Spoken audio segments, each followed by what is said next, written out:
어느 날 20살 된 아들이 집이 답답하고 엄마 잔소리도 듣기 싫어서 집을 나가서 자유롭게 살고 싶으니 말리지 말라라고 선언을 하였습니다. 그때 아버지가 아들이 현관문 앞에 나갈 때 달려나갑니다. 아들이 아버지 제 앞을 막지 말아주세요. 그렇게 이야기합니다. 그러자 아버지는 아들의 말을 듣지도 않고 신발을 신며 말합니다. 누가 널 막는다고 그러냐? 어서 앞장서라. 같이 떠나자. 무슨 얘기인지 이해가 되셨어요? 아버지도 엄마의 잔소리가 싫었다는 얘기죠. 사람들은 모두 자유롭고 싶어합니다. 속박이나 구속받는 것을 답답하고 싫어하죠. 한 사회가 진보적이냐를 가늠하는 기준을 이야기할 때 자유를 이야기합니다.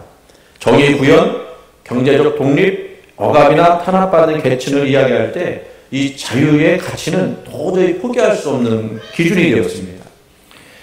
종교는 물론이고 불신앙까지도 각자 양심껏 선택하고 믿고 생활하고 예배합니다. 그리고 예배하지 않습니다. 그게 다 자유죠. 그렇게 할 자유와 그렇게 하지 않을 자유가 우리 모두에게 있다고 헌법에 명시되어 있습니다. 우리가 자유를 그토록 강조하는 이유는 자유할 때 행복하다고 느끼기 때문일 겁니다. 그렇게 누군가가 또 다른 어떤 제도가 그 자유를 억압한다고 느껴지면 우리는 그것에 저항하게 되어 있습니다. 그리고 저항해왔죠. 그만큼 중요한 가치가 되었다는 것이죠. 그런데요, 이 자유를 너무 강조한 나머지 부작용이 나타나기도 했습니다. 자유가 사실 최고조로 강조되었던 때는 20세기 역사 동양에서 일어났는데요. 그 자유를 극단까지 밀어붙이다가 나온 사상이 무엇인지 아십니까? 그 자유를 너무너무 강조하다가 나온 사상이 독일의 파시즘 그리고 러시아의 공산주의였습니다. 여러분 아시죠? 이 두 사상이 얼마나 무고한 사람들을 죽였는지. 그래서 이 사상, 자유의 사상을 강조했던 사상가들이 아연 실색했습니다. 그들이 바랬던 자유는 이런 것이 아니었기 때문에. 사상가들은 자우익을 떠나서 각자의 정치체제가 인간의 고뇌를 개선해 줄 것으로 생각했기 때문에 그렇습니다. 그러니까 자유를 강조하면 인간은 정말로 자유롭게 될 거다 생각했다라는 것이죠. 근데 여러분 그거 아십니까? 그렇게 사람을 많이 잡아 죽였던 독일의 파시즘, 러시아의 공산주의 둘 다요 고도로 과학적이고요. 고도로 성능이 좋았다는 것입니다. 그러니까 거기에 빠진 사람들이 그 논리에서 빠져나오지 못하는 거예요. 그래서 이 자유를 이 사회 범주를 심판할 어떤 기준으로 삼았다는 거예요. 자유를 어떤 제도나 일정한 체계와 연계시키면 그걸 거부했습니다. 자유는 독립적인 거예요. 오늘날 포스트 모던 그 사상 체계를 가진 사람들이 자유의 근거를 찾으면서 심지어는 세 가지를 부정하게 됩니다. 뭘 부정하느냐면요. 우주 질서도 없고 인간의 본질적 본성도 없고 또 우리가 무릎 꿇어야 할 어떤 진리나 절대 도덕도 없다 이렇게 얘기를 했습니다. 그러니까 우리를 구속할 만한 어떤 것도 없다라는 그런 얘기죠. 그래서 더 이상 더는 아무런 기초도 없다라고 생각을 했습니다. 그러니까 이 세상이 참 망가지기 시작했고 많이 망가졌지 않겠습니까? 이런 사상으로 보니까요. 그들 눈에는 기독교가 매우 큰 적으로 보이기 시작했습니다. 왜냐하면 그 자유를 신앙의 이름으로 억압한다고 생각했기 때문입니다. 기독교에서 모든 도덕과 참된 인간성, 기독교는 그걸 어떻게 여기냐면 이 모든 것이 하나님께로부터 나온다라고 믿었습니다. 그래서 그 모든 것 위에 하나님을 두었습니다. 완전한 자유를 주장하는 사람들은 이렇게 모든 것 위에 계신 하나님조차도 마음에 안 드는 거예요. 왜? 하나님이 우리를 억압한다고 생각했기 때문에 그렇습니다. 그래서 그런 하나님은 싫다는 거죠. 하나님에게서조차 자유해야 진짜 참 자유라고 그렇게 여겼습니다. 그래서 현대 이런 자유 사상을 적극적으로 수용하는 현대인들은요, 교회나 신앙을 매우 불편한 것으로 여깁니다. 여러분은 그렇지 않으시죠? 그렇지 않으니까 여기 나오셨을 것입니다. 그런데 여러분 한번 생각해 보세요. 여러분 질문 하나 드릴게요. 여러분은 계명, 심판, 법칙, 계율, 구원 이런 단어를 들으면 마음이 어떠십니까? 떠오르는 느낌이 어떠십니까? 혹시 불편하게 느껴지지 않습니까? 신앙과 교회의 어떤 규칙들이 나를 올가매고 내 자유를 부정하는 것으로, 내 자유를 막 얽어매는 것으로 그렇게 생각되지는 않습니까? 여러분도 자유롭게 신앙생활하고 싶으시죠? 그런데 여러분, 혹시 담임 목사의 신앙 지도조차도 부담스럽게 여기지는 않습니까?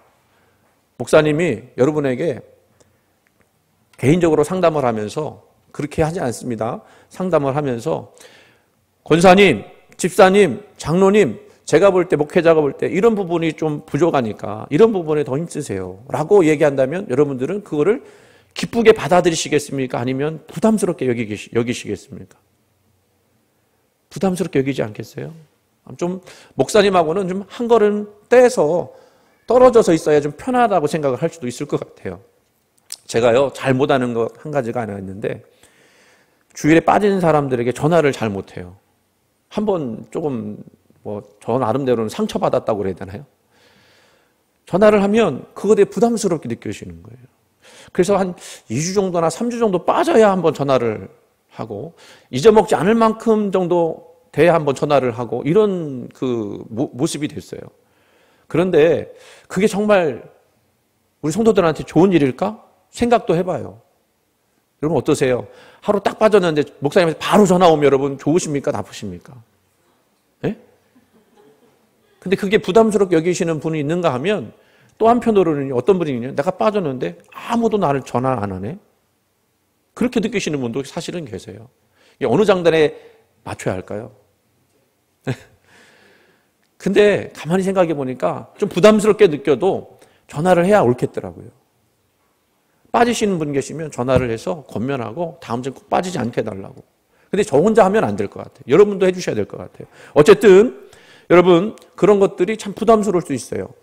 예를 들면 주일 빠진 사람 주일 성수하십시오라고 우리가 말을 하지 않습니까? 그거는 우리를 주일을 율법적으로 지키라 그런 얘기보다도 주일을 거룩하게 지켜야 한다 그런 의미인 줄 믿습니다. 그래서 그 주일 성수를 말 그대로 우리에게 적용하자면 아마도 여러분 삶 가운데 포기해야 될 것들 또 제약해야 될 것들이 많이 있을 겁니다. 근데 그런 것들이 싫다라고 이야기하는 자유가 있단 말이죠. 그런데 그런 자유는 자기 중심성의 자유예요. 아무 것에도 얽매이지 않은, 아무 것에도 지배받지 않는 자유. 이게 자기 중심성의 자유인데요. 예를 들어 보겠습니다. 이게 옳은 것인지 안 옳은 것인지. 우리 60 정도 되신 분들한테 한번 생각을 해보도록 하겠습니다. 60 되신 어떤 할아버지라고 하면 좀 기분 나쁠 수 있어요. 60대면 청년에서 조금 넘어간 우리. 예? 저 시골 가면요. 70대가 청년이에요. 청년 회장이에요. 진짜로 그래요. 그러니까 다 청년이에요. 그죠? 무엇인지 식성대로 먹는 60대 남성이 있습니다. 손주가 있어요. 손주들과 함께 지내는 시간을 아주 소중히 여깁니다. 먹는 것하고 손주들 보는 것이 삶의 활력이에요. 그런데 정기검진을 받았는데 의사가 이런 말을 합니다. 지금부터 식단을 엄격하게 제한하지 않으면 심장 문제가 악화해요. 심장 발작을 일으킬 수 있습니다. 평소 즐겨 먹던 음식을 모두 완전히 끊어야 합니다. 라고 얘기를 했습니다. 여러분 현대인들이 정의하는 자유를 얘기한다면 그걸 억압하는 거죠. 먹지 못하게 하는 거니까 먹어야 한다고 이야기하는 거 아니겠습니까? 근데 그렇게 먹다가는 뭘 못 보게 되냐면 손주들의 재롱을 못 보게 되는 거예요. 빨리 죽으니까. 그러니까 이거는 원하는 바가 서로 충돌을 일으키는 겁니다. 이런 때에도 이 자기중심적인 자유를 이야기할 수 있을까요? 그럴 수 없어요. 뭔가 하나는 포기해야 한다는 것입니다. 당연히 이 남자는 알아둘거나 죽고 싶지도 않고 손주들의 재롱도 보고 싶은 거예요. 그러면 어떻게 하겠습니까? 어떻게 해야 하겠습니까? 자기 자유를 포기해야 되는 거죠. 당연히 좋아하는 음식 먹고 싶기도 하지만 이 남성은 그렇게 결정하지 않을 겁니다. 먹는 것과 건강 중 한쪽의 제약을 받아들일 거예요. 아마도 이 60대 남성은 먹는 것을 제한했을 것입니다. 여러분, 이렇듯 자유라는 것은요, 모든 것에서 자유한다고 하는 것은 불가능하다는 이야기입니다. 어느 쪽 한쪽을 희생해서 반대쪽을 얻을 것인지 결정해야 하는 것이죠. 그게 바로 우리 자유예요. 결정할 수 있는 자유. 그런데 그렇다면 우리는 이렇게 질문해야 맞을 겁니다. 어느 자유가 더 중요하며 더 참된 해방을 가져다 주는가?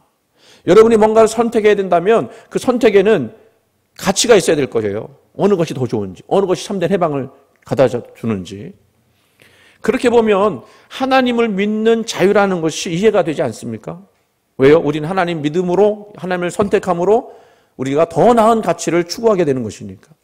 하나님을 믿는 것이 여러분의 자유를 침해합니까? 그렇게 생각하지 마세요. 그거는 더 나은 가치를 위해서 여러분이 포기하는 것입니다. 우리는 더 나은 해방을 바라죠. 우리 신앙이라고 하는 것은요, 더 나은 해방이 아니라 오히려 더 진리 안에서의 참 자유를 준다라고 볼 수가 있습니다. 여러분, 하나님의 명령이 여러분들을 제약하기 위해서 있는 것일까요? 그렇지 않다고 계속 이야기하는 거죠. 더 높은 행복과 가치를 주기 위해서 하나님은 명령하시는 거예요. 목회자가 여러분들에게 신앙적인 권면을 할 때 여러분 부담스러울지만 그 말씀을 여러분 들을 때에 하나님 말씀으로 듣는다면 여러분은 더 나은 행복을 가질 수 있을 것 같습니다. 주일 성수 얘기했습니다만 주일에 참석하기 위해서는 늦잠 포기해야 돼요. 주일에 어디 놀러 가고 싶은 마음 있지만 포기해야 합니다. 말씀드린 대로 주일만이 아니죠. 우리가 주 중에도 하나님의 백성으로서 살기 위해서는 주의 뜻을 드러나기 위해서 남보다 더 솔선수범해야 합니다. 그러기 위해서는 내 자유를 포기해야 돼요.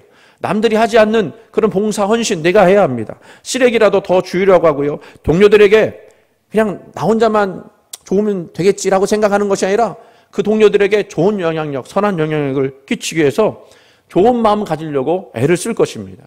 그것이 어디서 왔습니까? 하나님 말씀한 데서 온 거예요. 하나님 우리에게 명령하신 것에서 온 겁니다. 그게 우리를 더 행복하게 만들기 위해서 주신 명령인 거예요.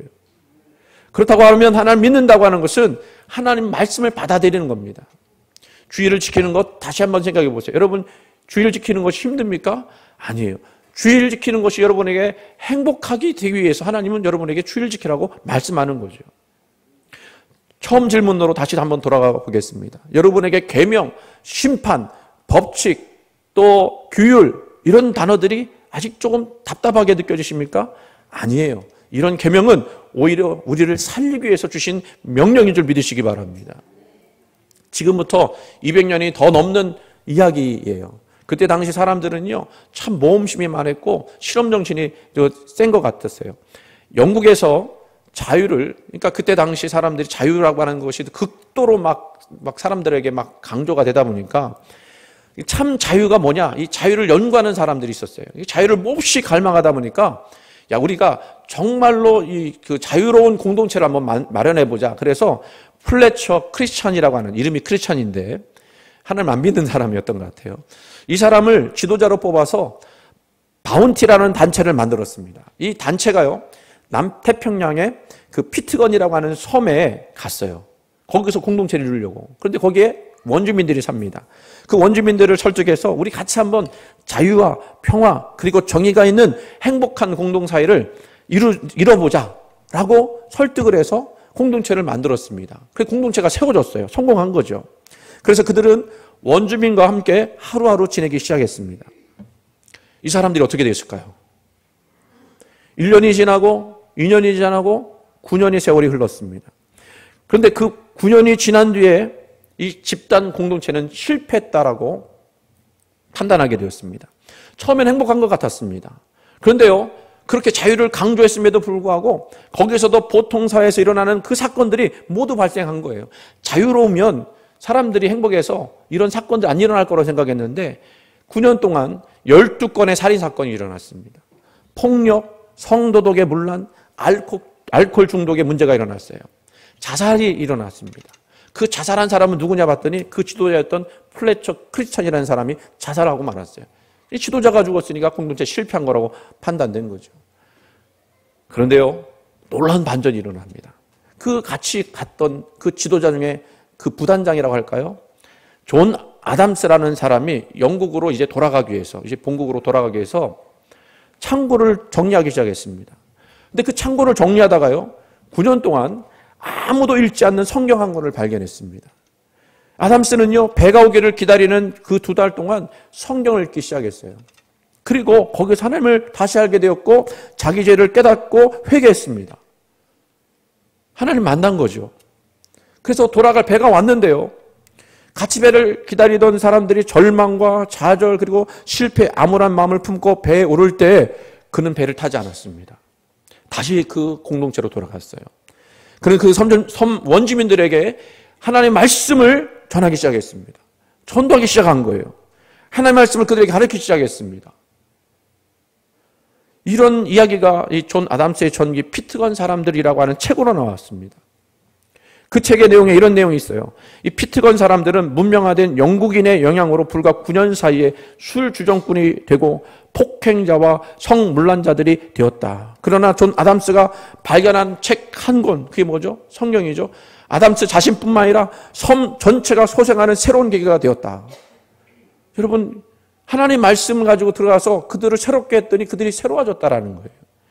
그렇습니다. 말씀은 생명이죠. 그 말씀에 명령이 있고 규례가 있고 교훈이 있습니다. 그거를 억압하는 거로 생각하지 않고 그것이 나에게 생명을 주는 거라고 받아들였을 때 오히려 사람들이 참 자유함을 누리게 되었습니다. 오늘 말씀 다시 한번 읽어보겠습니다. 12절 13절 말씀. 이스라엘아, 내 하나님 여호와께서 내게 요구하시는 것이 무엇이냐?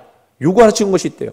곧 내 하나님 여호와를 경외하여 그의 모든 도를 행하고 그를 사랑하며 마음을 다하고 뜻을 다하여 내 하나님 여호와를 섬기고, 같이 있습니다. 내가 오늘 내 행복을 위하여 내게 명하는 여호와의 명령과 규례를 지킬 것이 아니냐. 아멘. 아까 말씀 보니까 하나님 우리에게 요구하시는 것이 있대요. 여러분, 오늘날 요구한다 그 단어 자체가 주는 그 뉘앙스가 어떤지 여러분 아시죠? 네? 제가 우리 권사님한테 요구할 거예요. 그럼 여러분, 뭔지는 모르지만 요구한다 그러면 그 부담스러워 안스러워요. 권사님은 나 사랑하니까. 안 부담스러울 수 있겠지만 어쨌든 누군가가 나한테 요구한다고 하면 내가 그걸 책임을 져야 한다는 마음이 있는 거예요. 그런데 여러분 잘 생각해 보세요. 이 요구는요, 아무한테나 하는 게 아니고요, 특별한 관계에서 나오는 단어예요. 그 특별한 관계란 매우 친밀하거나 법적으로 묶여있는 관계입니다. 가장 특별한 것을 예로 들면 남편과 아내 일을 생각해 볼 수 있을 것 같아요. 남편과 아내가 서로 요구합니다. 어떻게 그럴 수 있습니까? 친밀하기 때문에 그렇습니다. 또 법적으로 묶여있기 때문에 그렇습니다. 그야말로 운명 공동체죠. 아내가 남편에게 저녁에 돌아왔는데 음식 쓰레기를 버려달라고 요구할 수 있습니다. 그런데 남편이 어떻게 온종일 일하고 온 나에게 이럴 수 있느냐, 그런 뻔뻔한 요구할 수 있느냐고 라고 말하지 않습니다. 아무 말도 못하고 그냥 쓰레기 봉투를 들고 나갑니다. 버리고 옵니다.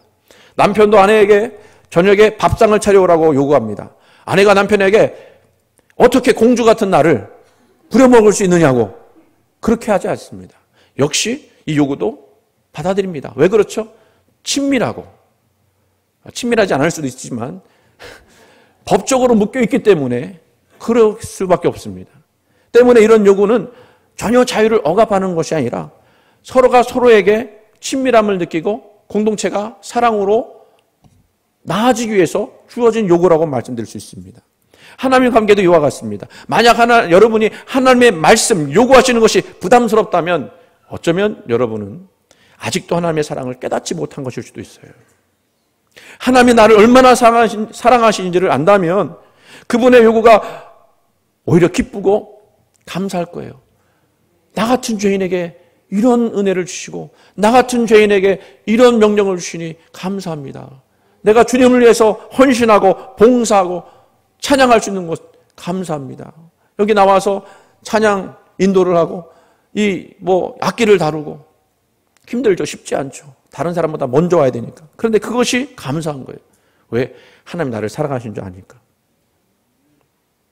오늘 하나님께서 말씀에 순종하라고 요구하신 것이 무엇일까요? 13절만 보겠습니다. 아까 읽었던 거 13절. 내가 오늘 내 행복을 위하여 내게 명하는 여호와의 명령과 규례를 지킬 것이 아니냐. 여기 말씀 보니까 그 요구하시는 것이 무엇 때문이라고 그랬습니까? 무엇을 위하여? 내 행복을 위하여. 누구의 행복? 하나님의 행복이 아니라 우리 행복을 위해서 주시는 거라고 말씀하고 있습니다. 여러분, 이것이 온전하게 이해가 되십니까? 우리에게 요구하시는 이유는요, 저와 여러분이 행복하게 되기 위해서 그렇다는 거예요. 더 행복하고 더 안전하게 느끼는 방법, 그것은 다른 것이 아니라 하나님의 말씀을 행하고 마음을 다하고 뜻을 다하고 목숨을 다하여 여호와를 섬기는 것이 있다는 겁니다. 그래서 여러분이 하나님을 진심으로 사랑하고 진심으로 하나님을 섬기면 행복하게 될 거예요. 그거는 제가 어떻게 논리적으로 설명할 수 없는 것이지만 하나님이 그렇게 말씀하셨기 때문에 여러분에게 하늘에 주시는 그 기쁨이 있는 줄로 믿습니다. 이 구절은 아까도 말씀드렸던 것처럼 사랑의 관계에 기초에 있는 것이죠. 하나님이 여러분을 사랑하고 여러분도 하나님을 사랑하기 때문에 이 명령이 이루어지게 되는 거예요.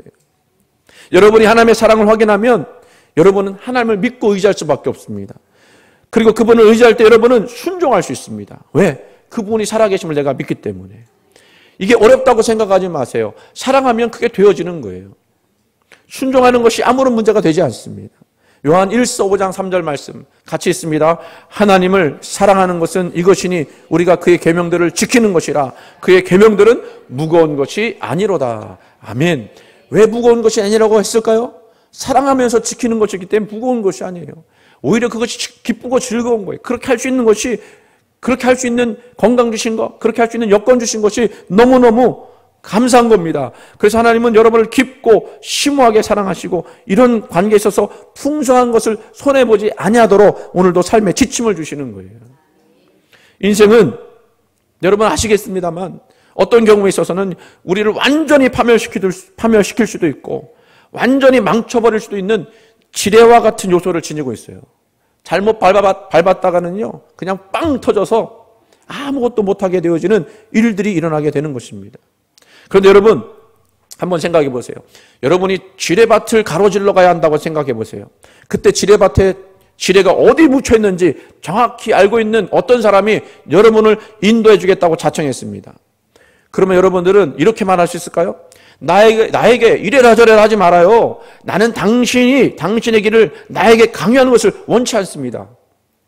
이렇게 말할까요? 아니죠. 말씀해 주세요. 말씀만 하시면 무조건 뒤따르겠습니다. 당신이 가는 그 길을 내가 따르겠습니다. 아마 여러분도 이렇게 할 겁니다. 할 수 있는 한 그 뒷사람, 그 뒷문이 딱 붙어갖고는 떨어지지 않을 거예요. 바짝 붙어갈 겁니다. 당연히 이리저리 방황하고 헤매지 않을 것입니다. 그가 나를 인도하는 것이 지침이 되어서 그 지침이 나의 생명을 지켜줄 거라고 분명하게 생각하고 따라할 것입니다. 그는 아마 이렇게 이야기할 겁니다. 그 인도하는 사람은 그쪽으로 가면 안 돼요. 그 길은 당신을 죽음으로 몰아넣을 것입니다. 이쪽으로 가세요. 이쪽이 사는 길입니다. 그러면 여러분 어떻게 하시겠어요? 무조건 따라야죠. 그게 논리적으로 지금 상황에서 맞는 얘기냐 아니냐? 나는 자유하니까 당신 그거 따를 수 없다. 이런 얘기 하시겠습니까? 또 다른 예를 한번 들어보겠습니다. 주님께서 이렇게 말씀하십니다. 한 멋진 젊은 남녀에게 아름답고 멋진 사랑의 표현이 어떤 것인지 알려주마. 너에게 배우자를 준비해 줄게. 그리고 이 사람과 갖는 관계에서 너의 좋은 면이 나타나게 될 거야. 그것은 인간의 사랑에서 가장 깊은 경지에 도달하는 기회를 줄 거야. 그 사람은 내 속에 잠재해 있는 멋있는 것들이 밖으로 표출되도록 도와줄 것이고 내 마음이 상할 때 너에게 힘을 줄 거야. 또한 너를 사랑하고 믿어주고 의지하게 될 거야. 나는 너에게 아이들을 줄 것이고 그들은 너의 무릎에 앉아서 아빠, 엄마 사랑해요 라고 속삭일 거야. 하나님이 젊은 남녀에게 그렇게 말씀하셨어요. 그런데 하나님은 또 그들에게 이렇게 말씀하십니다. 간음하지 말라. 무슨 얘기죠? 간음하지 말라는 이 명령은 여러분을 구속하기 위한 것이겠습니까? 아니죠. 하나님이 그 가정을 지키고 보호하고 사랑하시기 때문에 가장 최고의 경제를 맛보도록 하기 위해서 주신 명령이신 것입니다. 그런데 여러분이 이 명령을 어기고 간음한다면 어떻게 되겠습니까? 사랑의 관계에 금이 갈 겁니다. 신뢰는 사라질 거예요. 아픔과 상처가 자리 잡습니다. 죄책감과 괴로움이 몰려올 것입니다. 그리고 아이들까지도 여러분을 대하는 태도가 달라질 겁니다. 상처는 여러분과 여러분의 배우자가 누릴 수 있는 미래의 사랑의 관계를 심각하게 손상할 겁니다. 하나님이 왜 명령 주신지 아시겠죠? 우리 주님께서 계명을 주신 목적은 이것입니다. 주님 오신 것은 우리에게 생명을 얻게 하고 더 풍성히 얻게 하려 하심이라고 말씀하셨어요. 주님이 여러분에게 계명을 주실 때 그것은 여러분을 위해서 마련해 오신 최선의 것을 주시기 위해서 그렇게 주신 것인 줄 믿으시기 바랍니다. 여러분 그것을 놓치시면 안 되겠죠.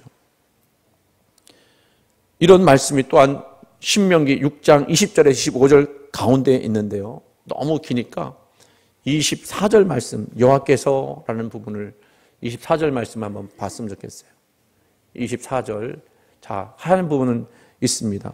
여호와께서 우리에게 이 모든 규례를 지키라 명령하셨으니 이는 우리가 우리 하나님 여호와를 경외하여 항상 복을 누리게 하기 위함이시며 또 여호와께서 우리를 오늘과 같이 살게 하려 하심이라. 아멘. 하나님은 왜 명령하셨다고요?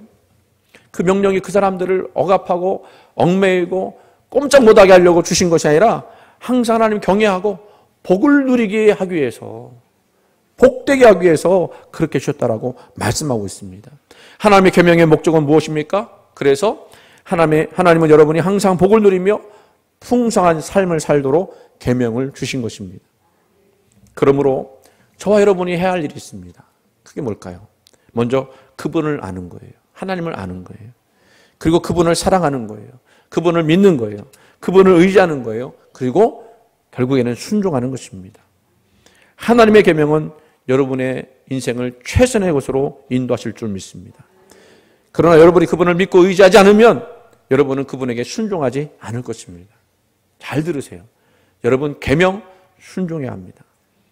그분을 사랑하지 않으면 그분을 믿을 수 없고 그분을 알지 못하면 그분을 사랑할 수 없습니다. 결국 그것은 우리에게서 구원이 멀어졌다는 뜻이 될 겁니다. 그러나 여러분에게 계시되어 주시는 그 하나님을 진정으로 알게 되면 그분을 사랑하게 될 것이고요. 그분을 사랑하면 그분을 믿고 의지하게 될 것입니다. 그분을 믿고 의지하면 그분에게 순종할 것입니다. 말씀을 읽고 여러분 순종하세요.